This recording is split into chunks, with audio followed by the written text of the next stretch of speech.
حاسب المفاجأة الكبيرة اللي مكسرة الدنيا بقالها كام يوم، وهو ان الميزة الصوتية على شات جي بي تي اتفتحت على الاكاونت المجاني. يعني بقيت بتاخد لمحة محترمة جدا من الاكاونت المدفوع. وتعالى كده نشوف مع بعض هنعمل ايه دلوقتي. طبعا احنا بندخل على شات جي بي تي وبندخل بالاكاونت بتاعنا العادي، وسبق انا شرحت الكلام ده قبل كده على القناة بتاعة اليوتيوب. تمام. وهحط لكم برضو اللينك بتاع الفيديو.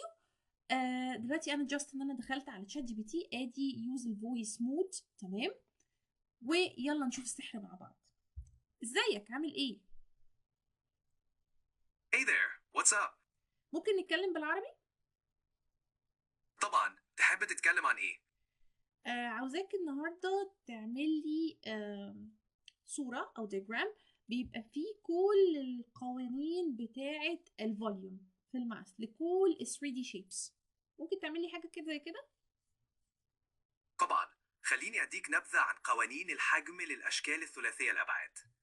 1. المكعب كيوب، حجمه بيساوي لو للحافة 3 فرع. المنشور rectangular prism، حجمه بيساوي طول فرع العرض فرع الارتفاع ستوب ستوب الفرع ستوب. الاتش. تمام. الاسطوانة. شكرا. تمام. انا محتاجه انك تديني صوره فيها كل القوانين دي متجمعه في صوره واحده. ترى عن كل قانون لو عايز. يا ريت تعمل لي جدول فيه كل القوانين دي، هبقى شاكره ليك جدا. اكيد، خليني اكتب لك الجدول بشكل مرتب. الشكل الهندسي القانون 1. المكعب، وده زي ما احنا شايفين، طبعا انا ما كملتش معاه للاخر، هو لو سبته هيكمل للنهايه. زي ما احنا شايفين ده بالعربي، وبالتاكيد النتائج هتبقى افضل كمان بالانجلش. تمام.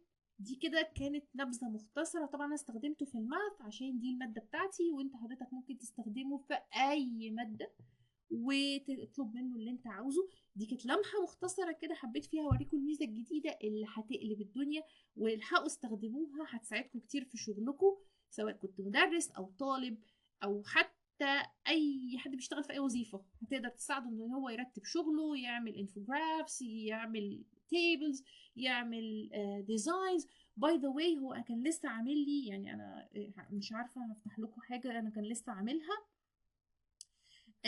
كان جامد جدا ان انا طلبت منه.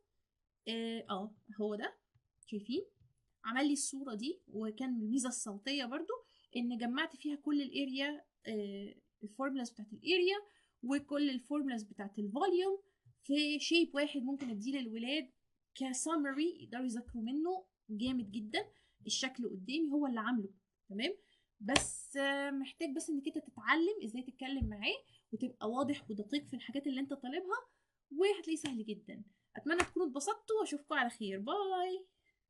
ما ننساش نعمل لايك وشير وسبسكرايب للقناة، واشوفكم على خير. باي.